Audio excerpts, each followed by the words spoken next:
विश्वासी होने के बावजूद अंधापन क्यों होता है? ध्यान से आपने समझना है हमारे आत्मिक जीवन का रहस्य। एक व्यक्ति परमेश्वर की पहचान में आता कैसे है? आप निकाल लीजिए, कल हमने पढ़ा था 1 कुरिन्ती 2:14। 1 कुरिन्ती 2:14। हम विश्वासी किसे कहते हैं? परंतु शारीरिक मनुष्य परमेश्वर की आत्मा की बातें ग्रहण नहीं करता। अच्छी तरह रुकिए, ध्यान से। शारीरिक मनुष्य का खूबी क्या है? परमेश्वर की आत्मा की बातों को क्या नहीं कर सकता है? ग्रहण कर ही नहीं सकता है। आगे, क्योंकि वे उसकी दृष्टि में मूर्खता की बातें हैं। क्योंकि वो ये बातें उसकी दृष्टि में क्या है? मूर्खता की बातें हैं। हाँ, और ना वह उन्हें जान सकता है, ना ही वो उन्हें जान सकता है। क्योंकि उनकी जांच आत्मिक रीति से होती है। हाँ, क्योंकि इनकी जांच कैसे होती है? आत्मिक रीति से होती है। ध्यान से, आज सबसे बड़ी विडंबना लोगों के साथ क्या है? हम सोचते हैं जिस किसी ने यीशु को विश्वास कर लिया वो विश्वासी है। आराधना में आता है, बाइबल भी पढ़ता है, प्रार्थना भी करता है, कई बार अन्य भाषा भी बोलता है। सो देखने में लगता है ये कौन है? विश्वासी है। इसके साथ संबंधित एक और आयत आप पढ़ लिए कल एफेसियों में। पौलुस एफेसुस की कलीसिया के विषय में परमेश्वर को धन्यवाद दे रहा है। एफेसी 1 अध्याय उसका 15 वचन। इस कारण मैं भी उस विश्वास का समाचार सुनकर जो तुम लोगों में प्रभु यीशु पर है और सब पवित्र लोगों पर प्रकट है, तुम्हारे लिए धन्यवाद करना नहीं छोड़ता। हाँ, और अपनी प्रार्थनाओं में तुम्हें स्मरण किया करता हूँ। एक बार और वो 15 पढ़ लीजिए। इस कारण हाँ, मैं भी उस विश्वास का समाचार सुनकर। मैं भी किस बात का सुनकर? एफेसुस में गया नहीं है, लेकिन वहाँ के विश्वासियों के विश्वास का समाचार सुनकर परमेश्वर को क्या दे रहा? धन्यवाद देता। वो उसका मतलब एक व्यक्ति विश्वासी है मालूम कैसे चलता? प्रार्थना में आने से नहीं मालूम चलता। उसके जीवन को आप जब बारीकी से देखते हैं, उसके चाल चलन को देखते हैं, उसके प्रार्थना को नहीं, उसका क्या बोले, उसका चाल चलन देखने से मालूम चलता है ये कौन है? विश्वासी है। अगर उस मापदंड से नापा जाए तो मैं अपने आप से एक सवाल पूछूं, क्या मैं विश्वासी हूं? मापदंड क्या है? लीटर नापना है तो ग्लास लेकर नापने से काम नहीं चलेगा। मैं नहीं बोल सकता ये 1 लीटर है। लीटर के लिए क्या है? मापदंड है। किलो है बोलने से काम नहीं चलेगा। आपके बोलने से किलो नहीं, किलो का बाट होता है जिसके अनुसार एक चीज को हम तोल कर क्या बोलते हैं? किलो है। मैं जी प्रार्थना में आता हूं, बहुत देर हो गया, बपतिस्मा ले लिया, बोलने से क्या गारंटी कि आप विश्वासी हो? हमें तो आपका क्या देखना है? क्या देखना है? जैसे आजकल बहुत से लोग बोलते जी हम डॉक्टर हैं, MBBS है, पता नहीं किधर से पढ़ा है, वो यूनिवर्सिटी सरकार से मान्यता थी ना थी वो भी नहीं मालूम। हाँ जी मैं भी इंजीनियर हूं, पता नहीं किधर से पढ़कर आया। सो विश्वासी होना है तो उसके लिए क्या चाहिए? मापदंड है। मापदंड क्या है? बोलिए। आपका प्रार्थना नहीं, आपका चाल चलन। आपके चाल चलन से दिखना है कि ये व्यक्ति को परमेश्वर पर क्या है? क्या है? विश्वास है। चाल चलन से। हानुक के बारे में देखिए ना बाइबल में क्या लिखा है। इब्रानी 11वां अध्याय उसका 5वां वचन। इब्रानी 5:11 का विश्वास ही से हनोक उठा लिया गया, हाँ, कि मृत्यु को ना देखे और उसका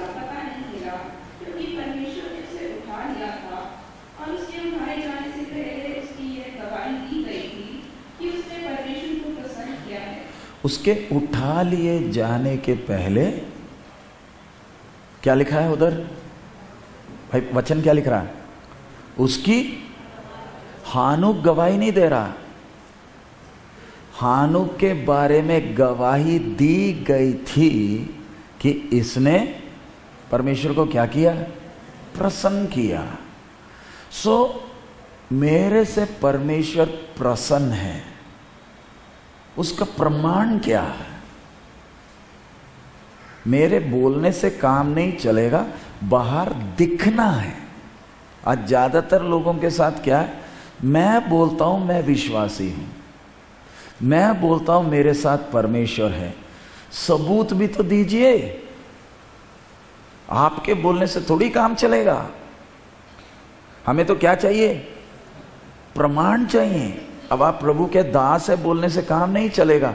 आपने अपने दैनिक जीवन के द्वारा प्रमाणित करना पड़ेगा कि आप विश्वासी हैं, आपसे परमेश्वर प्रसन्न है और आप परमेश्वर के मंदिर हैं। उधर अटकती है सारी बात। प्रमाण तो कुछ है नहीं, देखने में तो बाहर के लोगों की तरह ही जीवन है। बस इतना ही फर्क है, वो दूसरे धार्मिक स्थान में जाते हैं, मैं प्रार्थना में आता हूं। इससे बढ़कर तो और कोई है ही नहीं। बीमारी आती है, वो भी गोली खाता है, मैं भी क्या करता हूं? बोलिए ना, गोली खाता हूं। मेरे कपड़े का ढंग देख लो, भाई लोग हो या बहन लोग हो, दुनिया जैसे ड्रेस पहनती है मैं भी पहनता हूं। उनका भी सूट ऊपर चढ़ रहा है, मेरा भी चढ़ रहा है। आजकल है ना ये नया फैशन, वो पैर में बिल्कुल टाइट, बिल्कुल टाइट। पहनने में इतनी मुश्किल हो जाती है, पता नहीं पहनते कैसे, खुदा जाने, ताकि दूसरों को दिखाए हमारा पैर मोटा कितना है। वो दिखाना पड़ता है। वो खोल कर ही दिखा दो ना। इतना टाइट पहनकर अपना पैर का मोटापन काहे दिखा रहे हो? उसको भी निकाल दो, हमें सीधा ही दिख जाएगा पैर कितना मोटा। बोलना पड़ता है। और फिर बोलते क्या है? हम कौन है? तू कहां का विश्वासी? या तो तू विश्वासी है तो हम नहीं, अगर हम विश्वासी है तो तू नहीं। लकीर साफ है। आजकल बहुत विश्वासी है, इधर के भी ये चिमगादड़ की तरह, चिमगादड़ विश्वासी बहुत है। हाँ, शादियों में चले जाए तो उनकी तरह। और फिर बोलते क्या जी, हमें उनको भी तो जीतना है। एक दिखा दो ऐसे जीत कर, एक दिखा दो जो आपने ऐसे जेवर पहनकर बाकी सब कर कर जीता है। एक, वो हमारी सोच है। सो अंधापन क्यों है? आंख तो कभी खुली ही नहीं है। परमेश्वर ने आंख खोला ही नहीं है। क्योंकि पढ़िए 2 कुरिन्ती 4 अध्याय,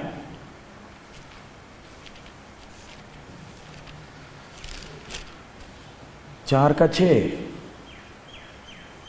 इसलिए कि परमेश्वर ही है जिसने कहा अंधकार में से ज्योति चमके, और वही हमारे हृदयों में चमका कि परमेश्वर की महिमा की पहचान की ज्योति यीशु मसीह के चेहरे से प्रकाशमान हो। इधर हम ध्यान से पढ़ते हैं। इधर क्या लिखा? एक बार और ध्यान से पढ़िए। इसलिए कि परमेश्वर ही है जिसने कहा अंधकार में से ज्योति चमके, और वही हमारे हृदयों में चमका कि परमेश्वर की महिमा की पहचान की ज्योति। परमेश्वर, ध्यान से, परमेश्वर के महिमा की पहचान की ज्योति। अच्छी तरह, परमेश्वर के महिमा की पहचान की ज्योति, हाँ, यीशु मसीह के चेहरे से प्रकाशमान हो। यीशु मसीह के चेहरे से प्रकाश, यानी जिसने यीशु को जाना है। मैं आगे वो विषय में आऊंगा, समझाने के लिए सिर्फ ये सवाल का जवाब। मेरा सोच, मेरा उठना बैठना वो एक ग्रे लाइन जैसे बीच में है, ना तो इधर ना तो उधर, दोनों से थोड़ा थोड़ा समझौता। आज बहुत से विश्वासी हमें दिखते हैं, वो किधर हैं? इधर भी है उधर भी है। अच्छा, उनके बीच में जाए तो दिलेरी भी नहीं, इनके बीच में आए तो भी दिलेरी नहीं।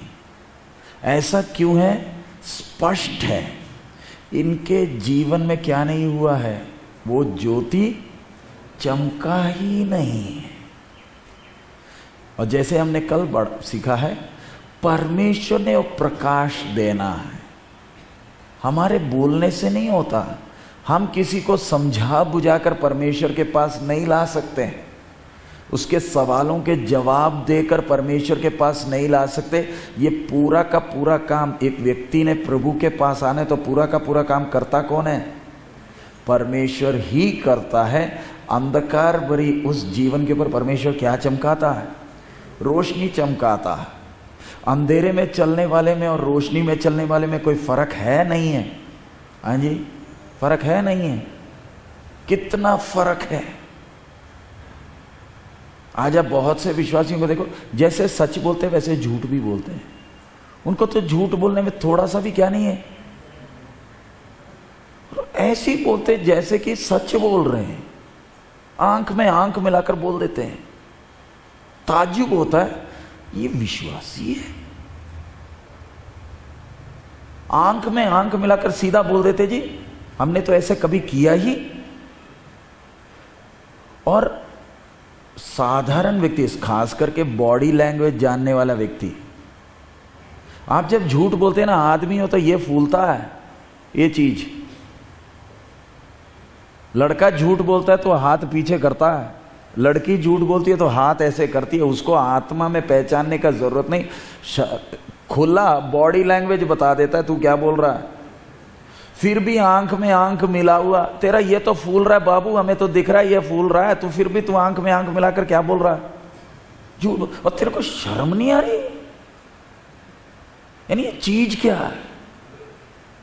तू विश्वासी और तूने पहने हुए कपड़े, तू विश्वासी है? वो कैसा? अब समय आ गया कलीसिया से ऐसे लोगों को बाहर, अंदर नहीं आइएगा। चिमगादड़ों को किधर जगह नहीं है? चिमगादड़ नहीं, वो उसको क्या बोलते हैं? हाँ, गिरगट। एक गिरगट विश्वासी। अब समय आ गया, गिरगटों को किधर जगह नहीं। इसलिए पास्टर्स ध्यान रखना, आपके विश्वासियों का ड्रेस बिल्कुल बाल सूट भी क्या नहीं देंगे, छूट नहीं देंगे किसी को नहीं। मैं हूं, मेरे बच्चे हैं, मेरी पत्नी है, कोई भी चलकर दिखाएं हम कौन है। दुनिया विश्वासियों को देख रहा, इंतजार कर रहा है, सृष्टि कह रही है, और हम गिरगट बनकर चलते हैं। बिल्कुल सवाल पैदा ही नहीं होता। अच्छा लगे तो रहिए, नहीं अच्छा लगता तो दूसरे चलसों में चले जाइए, संगमरमर लगा हुआ, नाचना गाना जो मर्जी करना करिएगा। हमारे बीच में गिरगट नहीं चाहिए। हमारे बीच में वो चाहिए जो दिल से परमेश्वर को क्या करता है? प्यार करता है, जिसकी आंखें खुली। नहीं तो एक अंधा बाकियों को भी क्या करेगा? परेशान करता। इसलिए हरे, क्योंकि पहले था छूट मिली थी, नहीं जी थोड़ा सा शादी में जाते तो थोड़ा इधर उधर पहन लो, उसके कारण ना तो इधर रहे ना तो उधर। जिसकी आंख खुली है गर्दन देने के लिए तैयार है। किसी और को जान से नहीं मारेगा, लेकिन अपने विश्वास के लिए खुद क्या दे देगा? जान दे देगा। वचन साफ कहता है, तुम इस संसार के क्या ना बनो। लिखा है ना, मैंने तो नहीं बोला, इसमें लिखा है ना। लेकिन फिर हम बोलते हैं नहीं जी परमेश्वर बाहर की नहीं देखता, किधर की देखता। तो फिर अपन ये किताब लेकर चलकर क्या फायदा? इसको तो आग लगा दे, वही ना अच्छा है। क्योंकि इसमें जो लिखा है मैंने तो मानना ही नहीं है, मैंने तो अपना अनुवाद करना है। अगर इस्राएलियों को परमेश्वर बख्शा नहीं तो मुझे क्यों बख्शेगा? मेरे लिए अकेला कोई स्पेशल स्टेटस थोड़ी है, अलग कोई कैटेगरी थोड़ी है। परमेश्वर सबको कैसे देखता? एक जैसे देखता। सो मेरे आत्मिक, जो पढ़िए रोमी 12 का 1 और 2,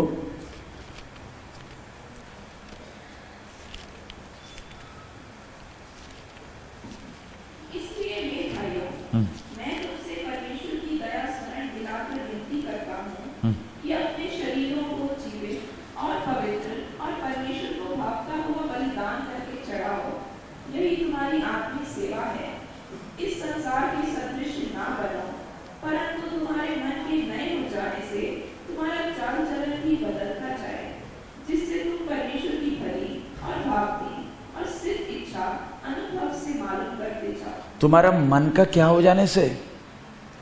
नए हो जाने से। ये विषय बाद में आएगा, लेकिन मैं अभी सिर्फ आपको बता रहा हूं परमेश्वर के, हमारा विषय मैं जो इस संदर्भ में जो बता रहा हूं, परमेश्वर की भली भावती और सिद्ध इच्छा जानना है तो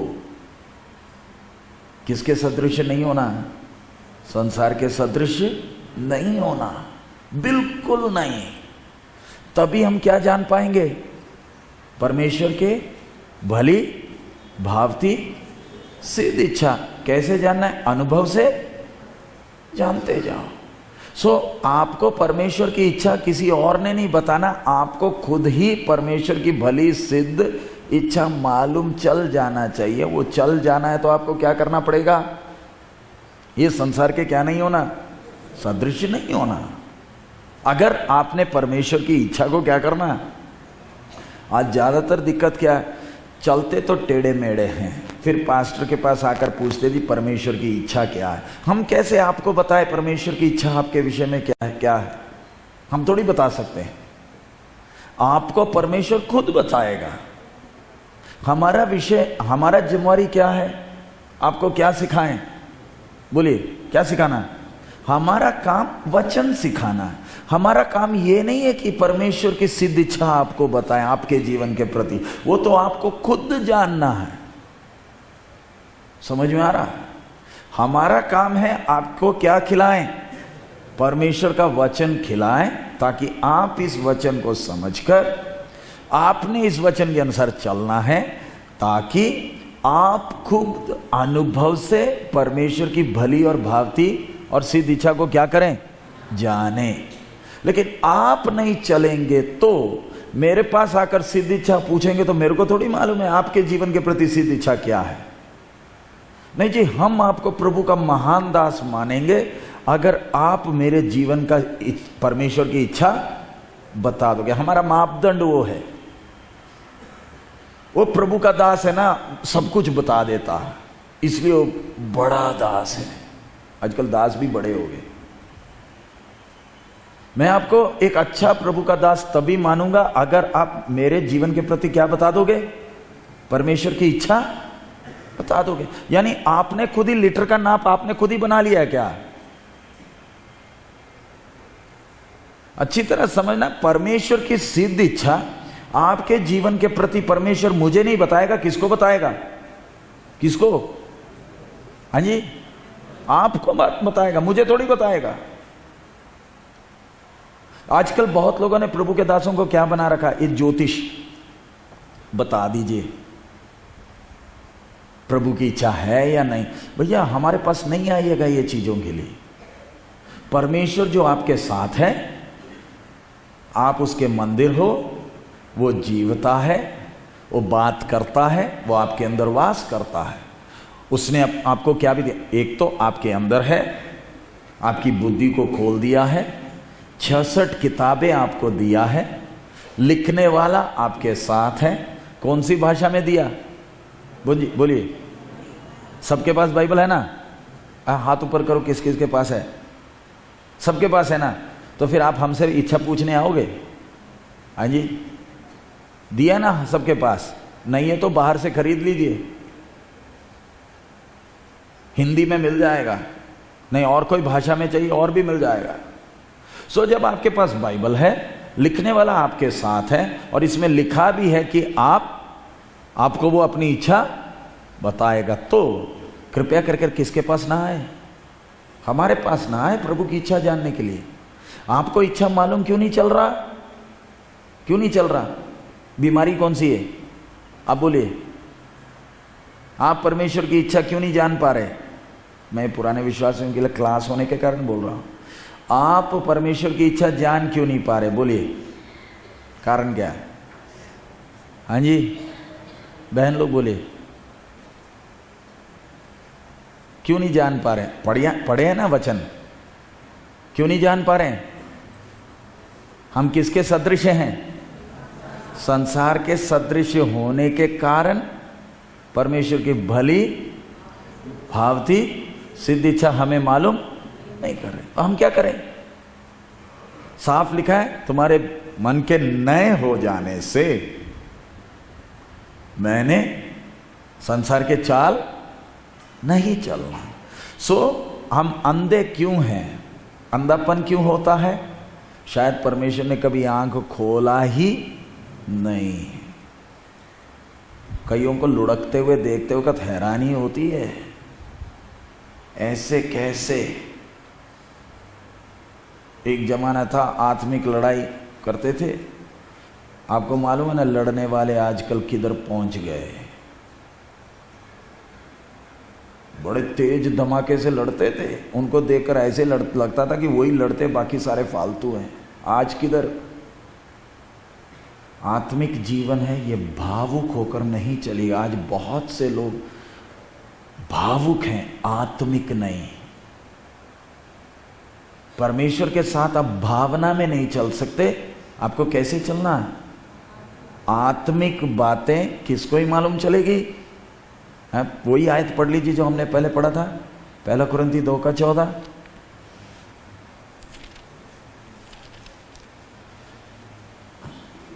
परंतु शारीरिक मनुष्य परमेश्वर की आत्मा की बातें ग्रहण नहीं करता, क्योंकि वे उसकी दृष्टि में मूर्खता की बातें हैं। शारीरिक मनुष्य शारीरिक नहीं है, असली में उसके मूल में हम देखें तो प्राणिक हैं। 3 प्रकार के मनुष्य हैं, प्राणिक, आत्मिक, शारीरिक।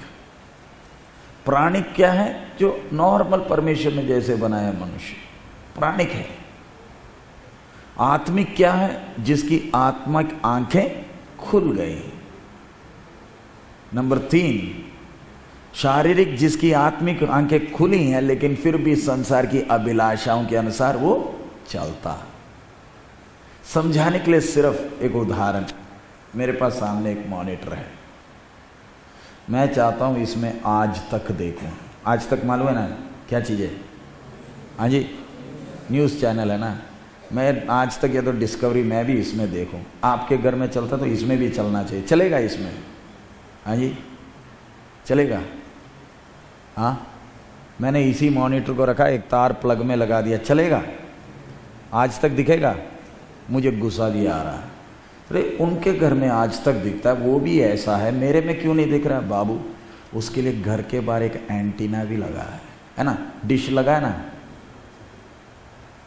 मेरे को वो तो दिखा नहीं, मेरे को सिर्फ क्या दिखा? यही दिखा, और मैं इसको लगाऊं तोड़ने में, क्योंकि दिखता क्यों नहीं है? गुस्सा भी चढ़ रहा है। नहीं दिखेगा क्योंकि इसको ऊपर सैटेलाइट से सिग्नल पकड़ने की सुविधा है नहीं। आपने देखा हो ना, डिश एंटीना जब लगा देते हैं, जहां मर्जी लगा सकते हो। हाँ जी, आपके घर में आया होगा ना लगाने वाला, आया ना? वो लगाता किधर लगाता? आप जिधर बोलते नहीं जी उधर नहीं, वो उधर पड़ोसी का घर है, हम इधर लगा लेंगे, मिलेगा कुछ? उसको तो वो ऊपर के उपग्रह के साथ सिंक करना पड़ेगा, दिशा मिलानी है, तभी क्या पकड़ेगा? सिग्नल पकड़ेगा। और आपने देखा ना, जब पहली बार जब वो करता है तो टू टू टू टू, हाँ सिग्नल वीक है, और थोड़ा सा हिलाओ, आखिरी में क्या पता, अब पूरा सिग्नल आ रहा है। क्यों? सेम ये एंटीना के सीधा सामने ऊपर दिख तो नहीं रहा, लेकिन ऊपर एक उपग्रह है, ठीक सी उस उपग्रह से सीधा सिग्नल आपके डिश में आने के कारण वो टू टू कर रहा। और फिर आप ये लगा दो, आज तक दिखेगा? समझाने के लिए, शारीरिक मनुष्य को, प्राणिक मनुष्य को आत्मिक बातें, अगर एंटीना ही नहीं लगा तो स्वर्ग की कोई बातें समझ नहीं आएगी। अब सवाल उठता है, एंटीना लगाए कैसे? इधर तो है वीडियोकॉन का, पसंद नहीं है तो एयरटेल लगा लो, वो नहीं है तो वोडाफोन लगा लो, नहीं है तो रिलायंस लगा लो। परमेश्वर ने अपने ये काम किसी को आउटसोर्स कर नहीं दिए, ये परमेश्वर खुद लगाता है। किनको लगाता है? जिनके मन की भावनाओं को वो क्या करता है? जहाँ से ये मेरे मन का भूखा है, अब आप हिसाब लगा लो, आपका डिश लग गया तो आपके लिए बेशक कोई प्रार्थना करे या ना करे तो भी गाड़ी चलेगी नहीं चलेगी? क्यों? किसकी आवाज़ सुनता है? परमेश्वर की आवाज़ सुनता है, परमेश्वर से बातें भी करता है। सो ये होना है तो परमेश्वर क्या बात देख रहा है, मेरे दिल की तमन्ना क्या है, क्या मैं परमेश्वर को जानना चाहता हूं, उसके और करीब आना चाहता हूं, या मुझे उसकी आशीषें चाहिए। समझ में आया आपको? सो इसलिए अगर आपको आत्मिक बातें समझ में नहीं आ रही, आत्मिक बातें हैं, आप अपने दिमाग से क्या नहीं कर सकते, समझ ये खुलेगा ही नहीं। दुनिया ये किताब पढ़ती है, लेकिन ये वचन उसी को खोलकर परमेश्वर देगा जिसको सीखने का क्या है, मन। बोलने से अपने जीवन में स्ट्रिक्ट डिसिप्लिन चाहिए। किसके लिए? परमेश्वर का आवाज। परमेश्वर सबसे ऐसे बातें नहीं करता है। दूसरा इतिहास 16:9 पढ़िए।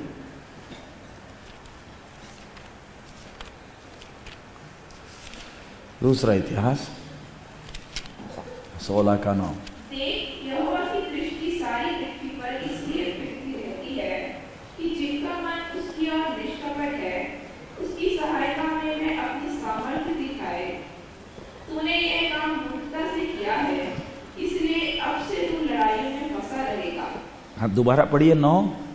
देख, यहोवा की दृष्टि सारी पृथ्वी पर इसलिए फिरती रहती है। ध्यान से, यहोवा की दृष्टि सारे पृथ्वी पर किस लिए फिर रही है?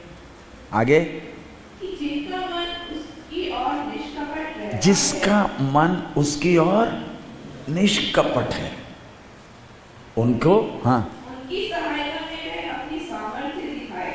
उनकी सहायता के लिए वो क्या दिखाएगा? सामर्थ्य दिखाएगा। जिनका मन क्या है? निष्कपट है।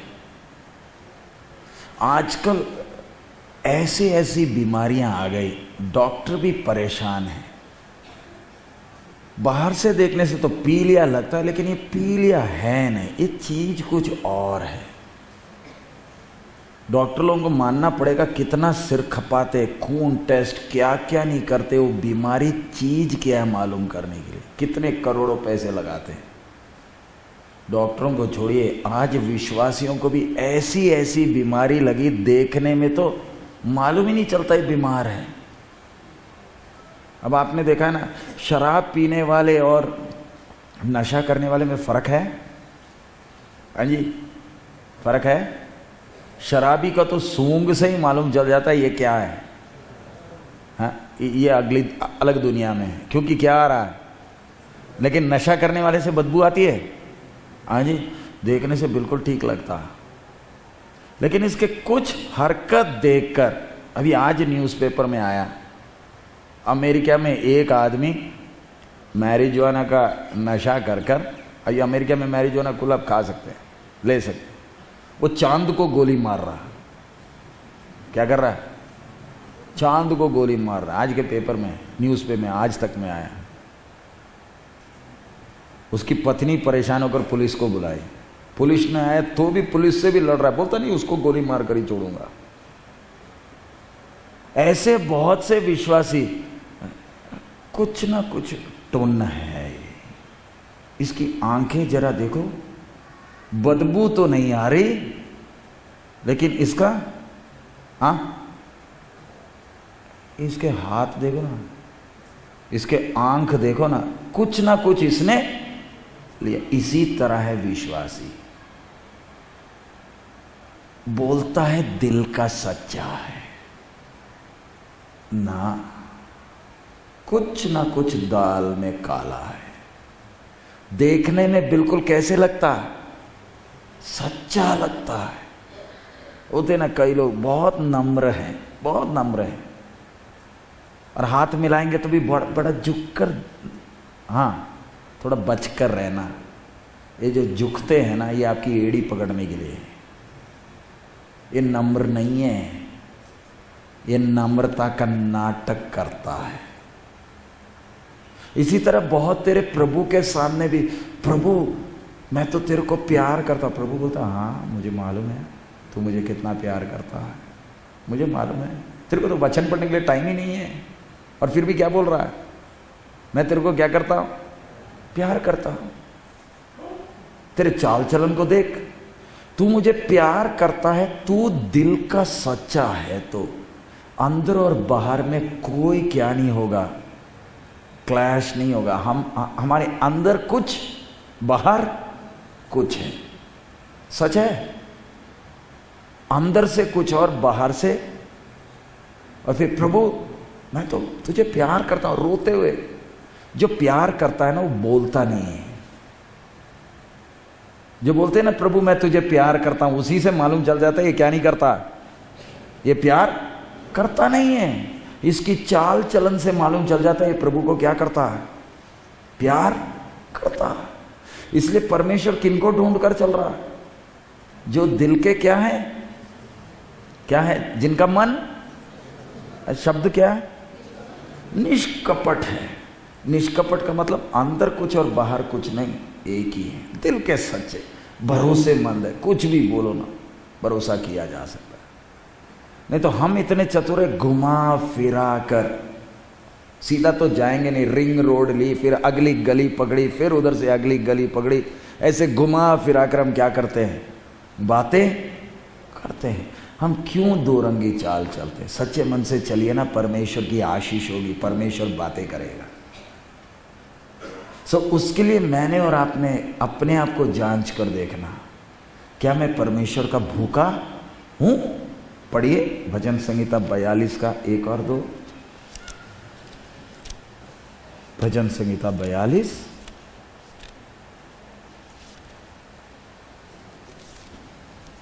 जैसे हरिणी नदी के जल के लिए हाँफती है, वैसे ही हे परमेश्वर मैं तेरे लिए हाँफता हूँ। जीते ईश्वर, हाँ परमेश्वर का मैं प्यासा हूँ। मैं कब जाकर परमेश्वर को अपना मुंह दिखाऊंगा।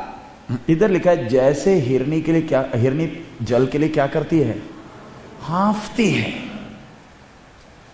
सो क्या परमेश्वर का वचन सीखने के लिए या परमेश्वर को जानने के लिए मेरे अंदर वो हाँफना है? मैंने अपने आप को जांचना है या मेरे लिए ये बोझ बना है? सो जैसे हिरनी जल के लिए क्या करती है, हाँफती है। मैं किसके लिए, मैं किसके लिए, परमेश्वर के लिए क्या करता हूं? लिखा है ना, पढ़िए दोबारा। जैसे हरिणी नदी के जल के लिए हाँफती है, वैसे ही हे परमेश्वर मैं तेरे लिए हाँफता हूँ। मैं तेरे लिए हाँफता हूं। कौन बोल रहा है? कोरा के पुत्र। उनके अंदर परमेश्वर के लिए एक हाँफना है, मैंने और जानना। और फिर उसका 2, जीते ईश्वर, हाँ परमेश्वर का मैं प्यासा हूँ। मैं किसका प्यासा हूं? परमेश्वर का मैं प्यासा हूं। सो क्या मेरे अंदर वो हाँफना है? क्या मेरे अंदर वो प्यास है? मैंने अपने आप को जांच कर देखना। जिसके अंदर वो है उसको परमेश्वर अपना ये डिश एंटीना लगा कर दे देगा। फिर आप देखो परमेश्वर बातें कैसे करता है। और फिर जब परमेश्वर बात करता है आपके चाल चलन से स्पष्ट, चाल चलन से स्पष्ट दिखेगा ये कौन है, ये कौन है, परमेश्वर का जन है। और फिर हमें नया नियम की आयतें सब मालूम है, मैं उसमें नहीं जा रहा हूँ। भीतरी मनुष्य है, पवित्र आत्मा है, अन्य भाषा बोलता है, आत्मा के वरदान है, ये सारी बात फिर आपसे बाहर दिखती है। फिर आपको कुछ बाहर दिखावा करने का कोई ज़रूरत ही नहीं है। उनके पास जाकर बैठने से ही मालूम चल जाता है कितना तसल्ली है। इसकी बातें जरा सुनो, किस तरह से बातें करता है। किसी को अपनी परेशानी नहीं बता रहा, लेकिन दूसरों को क्या दे रहा है, हौसला दे रहा है। कारण परमेश्वर के साथ ये चलता है। ये दूसरों को क्या दे रहा है, परमेश्वर के साथ चलने वाला दूसरों को क्या देता है, हौसला, प्रोत्साहन देता है। दूसरे इसके पास आते क्योंकि उनको क्या मिलती है, तसल्ली मिलती है। इसके उठने बैठने में ही परमेश्वर की उपस्थिति का एहसास होता है। सो मैंने और आपने जांच कर देखना, वचन कितना सीख लिया वो नहीं है बात, क्या मेरा जीवन दूसरों के लिए हौसला है? क्या दूसरे मेरे जीवन को देखकर क्या प्रोत्साहित हो रहे हैं? अगर उन्हें कोई प्रोत्साहन नहीं मिल रहा तो फिर मेरा ये जीवन से फायदा क्या है? दूसरों ने मुझ में किसको देखना है? परमेश्वर को देखना है, वही ना हमारा लक्ष्य है। लेकिन उसके लिए दिल का क्या होना? सच्चा होना। आइए हम अपने विषय में जाएंगे। कल हम लोग जो सीख रहे थे, परमेश्वर ने कितने बड़े मतलब से हम इंसान को बनाया। उत्पत्ति 1:26 वही वचन।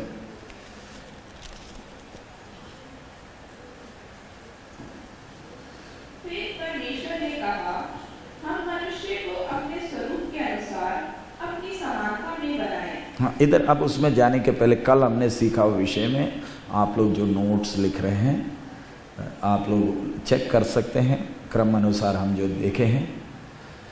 हमारा मूल विषय है रोमी 8:28, called according to his purpose. सब बातें उनके लिए भलाई उत्पन्न होती है जिसको उसने अपने ही इच्छा अनुसार बुलाया है। परमेश्वर सबको प्यार करता है, कोई नाश ना हो। बुलाए गए तो बहुत हैं, चुने गए बहुत कम हैं। अगली बात, मैं यीशु के पीछे क्यों चल रहा हूँ? हमने ये सब बातें कल देख लिया। परमेश्वर मेरे हृदय को देख रहा है। हमें परमेश्वर पर विश्वास है, लेकिन परमेश्वर हमसे क्या चाहता है? क्या चाहता है? हाँ जी, कल पढ़ा है ना। हमें उस पर विश्वास है, लेकिन परमेश्वर क्या चाहता है? संबंध चाहता है। और फिर जिसका संबंध है उसके जीवन से दिखता है। हमने कल एलिया का प्रार्थना देखा, एक विश्वासी का प्रार्थना जीवन। देखिए, अन्य भाषा बोलना बहुत जरूरी है, उतना ही जरूरी है बुद्धि से प्रार्थना भी। आपके आत्मिक जीवन में संतुलन चाहिए तो 3 बातें बहुत जरूरी है। वचन पढ़ना है, आत्मा में आराधना करना है, और नंबर 3 बुद्धि का प्रार्थना। प्रार्थना बोलने से परमेश्वर से आमने सामने क्या है? बातचीत है। आजकल बहुत से विश्वासी हैं, बुद्धि का प्रार्थना है ही नहीं, सिर्फ अन्य भाषा ही बोलते हैं ना। अन्य भाषा का आत्मा का आराधना का उतना महत्व, वो अन्य भाषा में आराधना है, वो आत्मा आपके लिए बीचवाई कर रहा है। परमेश्वर चाहता है कि आप भी प्राण में प्रार्थना क्या कर रहे हैं? अन्य भाषा किस में है? आत्मा में। मेरे अंदर की तमन्ना क्या है? मैंने अपनी भाषा में परमेश्वर से बात करना है। वो सौभाग्य दिया है जिससे मैं परमेश्वर के अति पवित्र स्थान में प्रवेश कर कर उससे क्या कर सकूं? बातें कर सकूं। तो सवाल, मैं क्या परमेश्वर से बातें करता हूं या सिर्फ मैं जप कर रहा हूं? मैंने कल आपको बताया जप कैसे, विश्वासी कैसे जप करते हैं। 3 हालेलुया, 2 स्तुति, और उसके ये क्या है? हाँ, ये क्या है? विश्वास में आकर इतनी देर हो गए, आत्मा में गाता क्यों नहीं है? बस ऐसी ऐसी, ये क्या है? ये आत्मा नहीं हिला रही, ये खुद हिल रहे हो। कई लोगों को खुद हिलना बहुत अच्छा लगता है, आदत पड़ी हुई है। हम पुराने विश्वासी इसलिए बोल रहा हूं। आत्मा में जैसे जैसे बढ़ते हो आपका हिलना कम हो जाता है। अच्छी तरह समझना, हिलना क्या हो जाता है? कम होता है। छोटी मछली बहुत हिलती है, बड़ी मछली किधर जाती है? नीचे जाने का। इसमें कई विश्वासी बोलेंगे, हाँ अब ना समझ में आया, मैं हिलता क्यों नहीं हूं? क्योंकि मैं बड़ी मच्छी हूं। तू मरा हुआ है, तभी तू हिलता। कभी भी नहीं हिलते देखा तेरे को। बड़ी मच्छी पानी के नीचे है फिर भी पूंछ हिलाती है, तेरे को तो कभी पूंछ हिलाते देखा ही नहीं है। तू तो मरा हुआ है। वचन बोलने को भी हमें बहुत ध्यान देना पड़ता है, क्योंकि हाँ, प्रभु के दास सिखाए थे, फ्लैश, हम सबके फ्लैश सिर पर चढ़ गया। क्या बोलने के लिए? मैं तो कुछ गलती करता नहीं, कौन कराता? हाँ जी, सारा फ्लैश कराता, मैं तो बिल्कुल सीधा सच्चा हूं। वचन सिखाना भी एक बड़ा दोष है आजकल। सिखा देंगे तो क्या है, बंदर तो वैसे ही पेड़ पर चढ़ेगा, क्या भी लगा कर दे दिया, सीढ़ी भी लगा कर दे दी। मैं तो कोई गलती नहीं करता, मेरे अंदर जो है ना वो ही कराता है, यानी मेरा कोई दोष नहीं। आदम की तरह आज भी झाड़ी के पीछे बैठकर बोलते तूने जो मुझे क्या दिया, पत्नी दिया, मेरा कोई दोष नहीं। सो ध्यान रखे, प्रार्थना बहुत जरूरी है, जिसमें आप दरवाजा बंद कर कर बातें करते हैं, सीधा बातें करते हैं, जिसमें आप भी बात करते हैं और वो भी आपसे क्या करता है, बात करता है। मैंने जांच कर देखना है मैं उसकी आवाज सुनता भी हूं या नहीं। कई लोगों के अंदर तो पवित्र आत्मा का भरपूरी पाने का तो इच्छा भी नहीं है, बोलते जी नहीं ये कुछ नहीं चाहिए, मैं प्रार्थना ही करूंगा। आत्मिक जीवन में उन्नति पाना है, वचन मनन करना अति आवश्यक है, बुद्धि का प्रार्थना अति आवश्यक है, आत्मा का आराधना अति आवश्यक है। ये तीन में कोई भी एक से कम नहीं है। क्योंकि बहुत तेरे विश्वासी, पास्टर जी हमारे बच्चे ठीक नहीं, मैं क्या करूं, मैं क्या करूं, आपके बच्चे ठीक नहीं है तो बोलिए ना, मैं प्रार्थना करूं? अच्छा मैं प्रार्थना क्या करूं वो भी बता दो। मेरे बच्चे मानते नहीं हैं तो मैं क्या प्रार्थना करूं? हाँ नहीं पास्टर जी सिर में हाथ रख दो, यीशु मसीह के नाम में मेरे बच्चों को सताने वाली हर एक अंधकार की ताकत यीशु मसीह के नाम में दूर हो जा। हाँ जी ये कर दो। बिगाड़ा तो आपने और हमसे बोलते हैं दूर कर दो, किसको?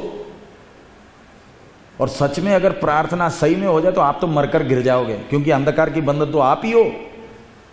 जिसने किसको बिगाड़ा, किसको बिगाड़ा? बच्चों को बिगाड़ा। सो ध्यान रखना, हमारा जो आत्मिक जीवन मेरा परमेश्वर के साथ का क्या है, संबंध है, जिसमें मैं परमेश्वर से क्या करता हूं, बातें करता हूं। जब बातें करता हूं आत्मा में आराधना भी, आप विश्वासी को आत्मा में आराधना करते देखें। जो प्रभु के साथ संबंध करता वो जब आत्मा में आराधना करता है आंखों से गर्म आंसू आती है। अन्य भाषा बोलने से क्या है, कौन से शब्द हैं वो? हाँ जी पढ़िए रोमी 8:26 में अन्य भाषा है क्या?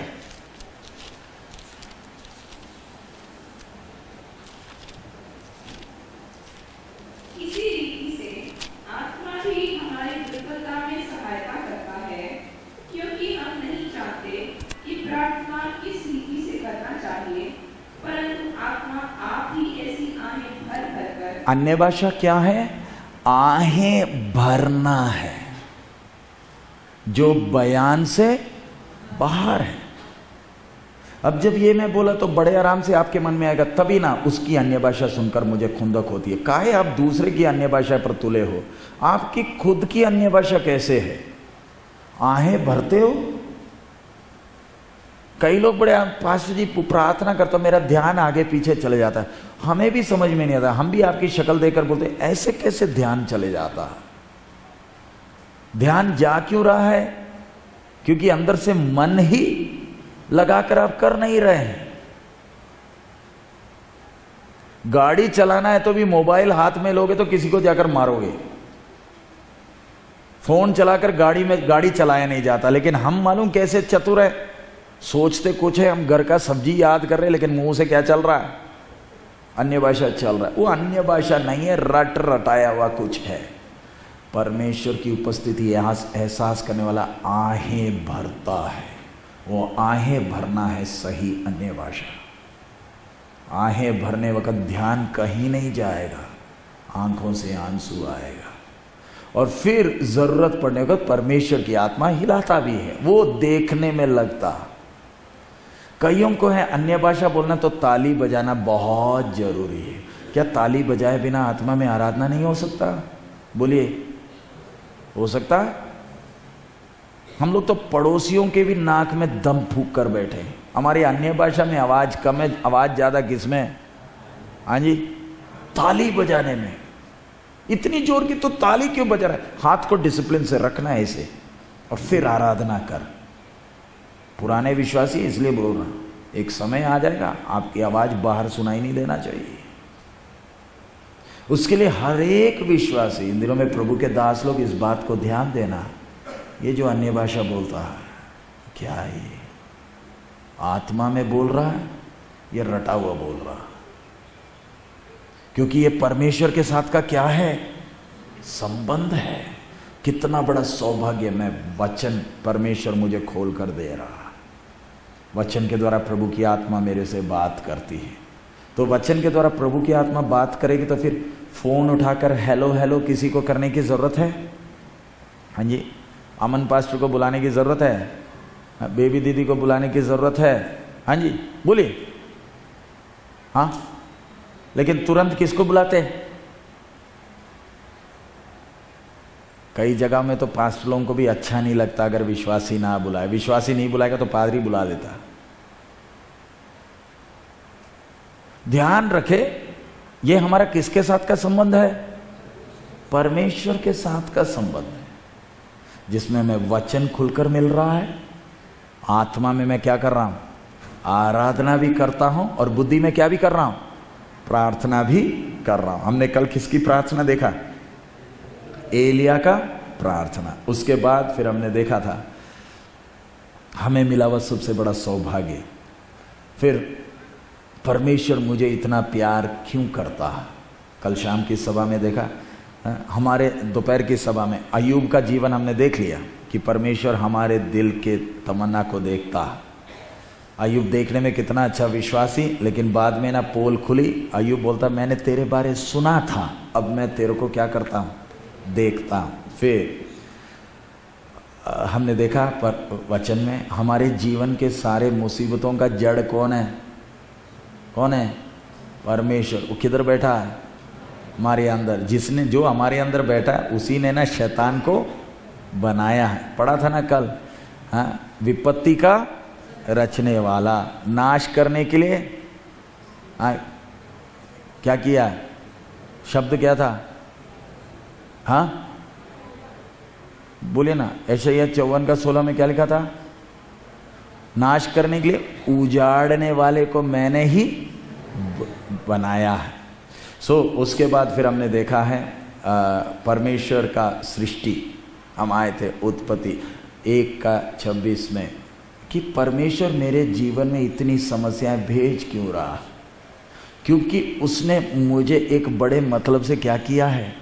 रचा है, बड़ी योजना से।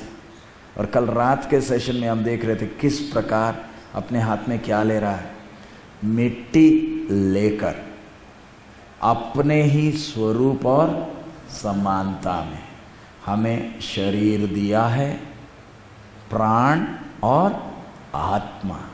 हम कई बार वो चीज़ों को पढ़ तो लिए, जरा मनन कर कर देखिए। मिट्टी लेकर ये चमड़ा बनाया। मैंने कल उदाहरण बोला था, सोनार को सोना दे दोगे वो क्या बना देगा? माला बना देगा, लेकिन वो सोना और कुछ नहीं बनेगा।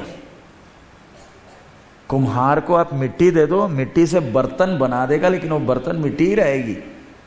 लेकिन सृष्टिकर्ता के हाथ में जब मिट्टी लिया, मिट्टी बना क्या? चमड़ा बन गया। दिमाग दिया है, जरा सोच कर देखिए हमारे शरीर को कितना अच्छा बनाया, ज्ञान समझ दिया, देखने के लिए आंख भी दिया, बात करने के लिए जबान भी दिया है, सुनने के लिए कान भी दिया। तो कितना खूबसूरत परमेश्वर ने मुझे आपको बनाया। लेकिन बनाया किस में से है? हाँ जी, कल हमने पढ़ा ना, हाथ में क्या लिया? क्यों मिट्टी ले रहा है? आप बोलिए, मिट्टी क्यों लिया? कल अगर आपका पेपर हो जाए, अब ये क्लास के सीडी उसी को मिलेगा जो एक क्लास के बाद सवाल होंगे, टेस्ट होंगे, जवाब देना है। प्रभु के दास लोग कलीसिया में जाकर इन सब का क्या चेक करना है?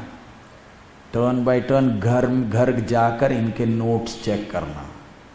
और ये वीडियो और ये सब सिर्फ पास्टर को ही दे रहा हूँ, उसी को देंगे जो वचन क्या करता है? सीखता। पहले का जमाना था, सीडी मिल जाती थी, लेकर चलते थे, कॉपी में लिखने का कोई जरूरत नहीं, सीडी है ना वो काफ़ी है। अब सीडी उसी को मिलेगी जो कॉपी में क्या करता है? लिखता है। हाँ, मीटिंग के बाद आप देखना कई लोग बैठकर कॉपी लिख रहे होते, कई लोग बैठे गप मार रहे होते, शुक्र है खत्म हो गया। कई बैठकर क्या कर रहे हैं? लिख रहे हैं, सीढ़ी उसके लिए है जो क्या कर रहा है, वचन को सीखने का प्रयास कर रहा है।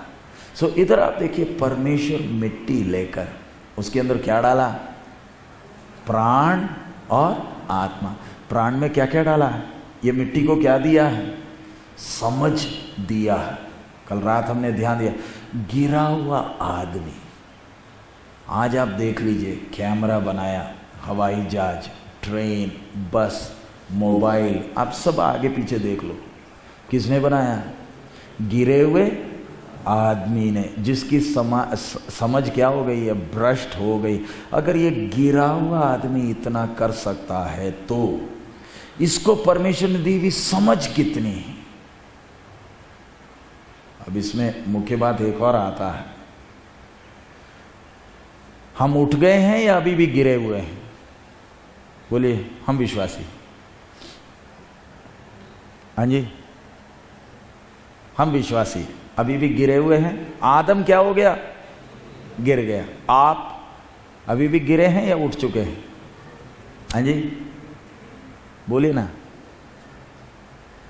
आदम क्या हो गया, गिर गया ना, पक्की बात है ना। उत्पत्ति में तो लिखा है ना, पेड़ का फल खा लिया और क्या हो गया, गिर गया। आप अभी भी गिरे हो, बगीचे के बाहर हो, हाँ जी, बगीचे के बाहर हो अभी भी, हाँ जी, हाँ बोलते हैं अभी भी। पास्टर लोग देख लिया, किधर के पास्टर लोग, अमन जी किधर है, हाँ जी देख लिया जी, चंद्रपाल जी, और कौन कौन पास्टर है, साजन पास्टर जी देख लिया।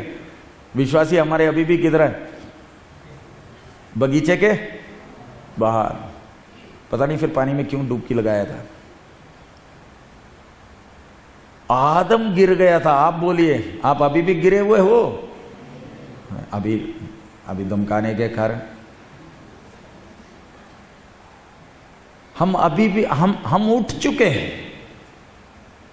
हम किसके मंदिर बन गए? लेकिन वो गिरे हुए आदम से भी भ्रष्ट हमारी बुद्धि है।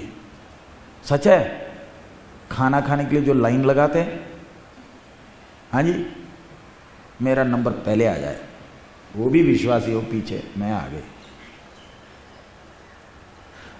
गिरा हुआ आदमी की दिमाग टेढ़ा हो गया। लेकिन आप जब विश्वासी हो तो अभी तो आपका दिमाग उससे भी क्या होना चाहिए, क्या होना चाहिए, सीधा होना चाहिए, नहीं होना चाहिए।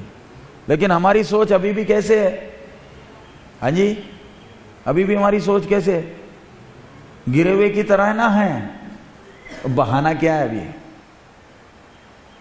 गिरने का गिरा हुआ आदमी अगर सेल फोन बना सकता है, गिरा हुआ आदमी विश्वासी नहीं है, हवाई जहाज बना सकता है, मैं और आप उद्धार पाकर समाज को फायदा क्या हुआ, बोलिए ना। अभी अगले क्लास के बाद अभी आएगा ये सवाल। मैं परमेश्वर का मंदिर बनकर ये दुनिया को फायदा क्या है, समझ में आ रहा है? नहीं। गिरने के पहले आदमी ये सृष्टि पर क्या करता था, राज्य करता था या नहीं? मेरी तो समझ परमेश्वर ने खोल दी, दुनिया को फायदा क्या है। मैं तो अपने बारे में ही सोच रहा हूं। मेरा सोच क्या है, मेरी बीवी, मेरे बच्चे, नौकरी की जगह में जाता हूं। नौकरी क्यों कर रहा हूं, पैसे दे रहे हैं इसलिए नौकरी कर रहा हूं, नहीं देंगे तो मैं थोड़ी करूंगा। तो क्या मैं उठ चुका हूं? मैं नौकरी पैसे के लिए कर रहा हूं? अगर नौकरी पैसे के लिए कर रहा तो इसका मतलब नए सिरे से जन्म हुआ नहीं है। अभी तक तेरी बुद्धि खुली नहीं है, तू अभी भी गिरा हुआ है, तू अभी भी बगीचे के बाहर है। गिरने के पहले का आदम सृष्टि पर क्या करता था, राज्य करता था। तो जिसका उद्धार हुआ है उसका जीवन दूसरों के लिए क्या होता है, तसल्ली का कारण बनता है। हर परिस्थिति के ऊपर क्या करता है, राज्य करता है, क्योंकि अब परमेश्वर को दिन के ठंडे समय आने की जरूरत नहीं, परमेश्वर तो हमेशा इसके साथ है। सच है, बोलिए। अब वो विषय में हम प्रवेश करने जा रहे हैं। गिरने के पहले आदम को परमेश्वर ने क्या दिया? क्या दिया? समझ दिया। समझ दिया। इसको किसी और की मदद की जरूरत नहीं, इसको मैं क्या दे रहा हूं? समझ दे रहा हूं, ताकि ये सारे प्रकृति के ऊपर क्या करे? राज्य करे। अपने बारे में ना सोचे, दूसरों का भलाई सोचे। इसको भावना भी दी है ताकि दूसरों की भावना को समझे। इच्छा शक्ति क्यों दी है? ताकि ये मेरा एक कठपुतला बनकर ना रहे, ये स्वयं निर्णय ले कि अच्छा क्या है। इसलिए उसको आदम काम क्या करता था? परमेश्वर ने सबसे पहले मनुष्य को इंजीनियर या डॉक्टर नहीं बनाया, क्या बनाया? बोलिए, क्या बनाया? बागवान बनाया। काम कराता था। क्यों काम करा रहा है? कि तू मेरी तरह तू भी दूसरों की चिंता कर। अनंत काल में तेरे को और बाकी सौंपने के पहले तेरे को पेड़ पौधे दिए, तू इनको क्या कर? जैसे मैंने बनाया तू इसकी क्या करना है? देखभाल करना है। हमसे तो बीवी बच्चे नहीं देखभाल होते, बगीचे तो दूर की बात रही। हमारे उधर ट्रेनिंग में अभी सेवक लोग आते हैं, उनको ट्रेनिंग के लिए हम लोग पौधों का जिम्मेवारी देते हैं। कई तो ऐसे हैं, पानी डाल देंगे तो पानी से ही पौधे को गला देंगे। पानी इतना डालें, रोज पानी डालना मतलब रोज डालेंगे, उसमें पहले पानी भरा है लेकिन आज भी डालना। तू तो हाम की संतान है, श्रापित है, बुद्धि तेरी भ्रष्ट है। एक पौधा भी देखभाल नहीं होता। पौधे को देखभाल करना इतना आसान काम नहीं है। परमेश्वर आदम को क्या दिया? कौन सा काम? बाग का काम। क्यों? देखभाल कर। परमेश्वर चाहता है कि हम दूसरों की क्या करें, इसलिए ना हमें भावना दिया। लेकिन भावना से दूसरों को फायदा नहीं। मेरे अंदर भावना होने के कारण मैं अपने को ही प्यार करता हूं। दूसरों को प्यार करने का कोई मतलब ही। देखिए, परमेश्वर प्राण देने वक्त 3 गंभीर विषय डाल रहा है प्राण में। क्या क्या है? समझ, नंबर 2 भावना, नंबर 3 इच्छा शक्ति, ताकि तू क्या करे? राज्य करे। आत्मा दिया मेरा और तेरे साथ के संबंध के लिए। इस आत्मा को संसार से कोई लेना देना नहीं है। आत्मा किसके लिए ही है? आत्मा किसके लिए डाला इंसान में? परमेश्वर के साथ के संबंध के लिए मात्र है। प्राण बहुत जरूरी है। आत्मा किसके साथ के संबंध के लिए, और प्राण किसके लिए? दूसरों के साथ के संबंध के लिए। शरीर है जिसके द्वारा तू संसार के साथ संबंध रख सकता है। प्राण के कारण अपनी पहचान है। पहचान बोलने से समझ, भावना है, इच्छा शक्ति है। यानी आप इस आदमी को देखिए जो परमेश्वर ने बनाया, कितना खूबसूरत। खूबसूरत का मतलब लूसीफर की तरह का खूबसूरत नहीं, कितनी समझ है। अगर ये आदमी ना होता तो ये सृष्टि का बनाने का कोई अर्थ ही नहीं था। यानी पूरी सृष्टि का कुंजी कौन है? बोलिए, आदमी ना है। छोटा सा 5 फुट या 5.5 या 6 फुट का ही होगा। यही तो सारी सृष्टि का क्या है? चाबी है। अब उदाहरण, ये पूरा परिसर आप देख लिए, खूबसूरत मकान, सब कुछ है। दिल्ली देख लो, मेट्रो भी है, हवाई जहाज भी है, सब। अगर इंसान ना हो तो ये किसी का कोई फायदा? बोलिए, सब कुछ बना दिया लेकिन इंसान है ही नहीं। ये सबका अर्थ तभी होता है अगर किसको बनाए? मनुष्य को बनाए। अब देखिए ना, परमेश्वर का कलाकारी लूसीफर की तरह नहीं, अपने ही स्वरूप और समानता में एक को बनाया। मिट्टी से क्यों बना रहा है? तो हमेशा याद रख, तू क्या है? मिट्टी है। तेरे को इतना बड़ा बनाया है तो भी तू हमेशा याद रखना, तू सिर्फ क्या है? मिट्टी है। तेरे को और कोई धातु से नहीं बना रहा, कहीं घमंड ना आ जाए। तेरे को किससे बना रहा हूं? मिट्टी से बना। लेकिन उस मिट्टी के अंदर दो गंभीर चीज डाला। क्या क्या है? मनुष्य का प्राण और मनुष्य का आत्मा। आत्मा में क्या है? विवेक। मुझे बताए बिना तुझे मालूम होना चाहिए सही क्या है, गलत क्या है। ये वचन को आप बाद में मनन करिए। कई बार हमने हाथ जितना पढ़ाया उतना ही काफ़ी है, उससे ज़्यादा हमें ज़रूरत नहीं। उधर हम मार खाते हैं। फिर अंतर्ज्ञान, जिसके द्वारा मैं किसकी आवाज़ सुन सकता हूँ? परमेश्वर की आवाज़। और फिर मैं परमेश्वर की उपस्थिति भी एहसास कर सकता हूँ। अभी हम लोग आधा घंटा ब्रेक लेंगे। ब्रेक के बाद फिर हम वचन में जाएंगे। सिर झुकाएं, प्रार्थना। हमारे अनुग्रहकारी पिता, आपका धन्यवाद देते हैं। थोड़ा थोड़ा कर जब हम वचन सीख रहे हैं, वचन की गहराइयों को खोल कर दे पिता। यीशु मसीह के नाम से हम मांगते हैं, आमीन।